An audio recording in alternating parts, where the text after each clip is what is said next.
how to fix Spotify's something went wrong error. Quick and easy. Before we start, like this video and subscribe for more Spotify fixes. If Spotify shows something went wrong, follow these working solutions step by step. Step 1. Check internet connection. Switch between Wi-Fi and mobile data. Turn on and off airplane mode once. Avoid using VPN.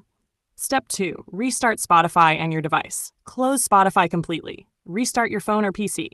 Open Spotify again. Step 3. Log out and log in again. Open Spotify settings, tap log out, log back in. This refreshes your session and fixes login glitches. Step 4. Clear Spotify cache. Android, settings, apps, Spotify, storage, clear cache. PC, close Spotify. Open, run, and type sent app data sent. Delete the Spotify folder. Reopen Spotify iPhone. Go to Spotify settings, storage, clear cache. If not available, reinstall the app. Step 5. Update or reinstall Spotify. Update Spotify to the latest version. If the issue continues, uninstall and reinstall Spotify. Step 6. Check Spotify server status. Sometimes the error happens due to Spotify server issues. In this case, wait and try again later.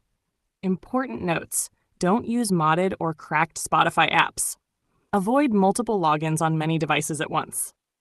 Final summary. Check internet, restart app, log out in, clear cache, update app. If this helped, like the video, subscribe, and comment Spotify Fixed below.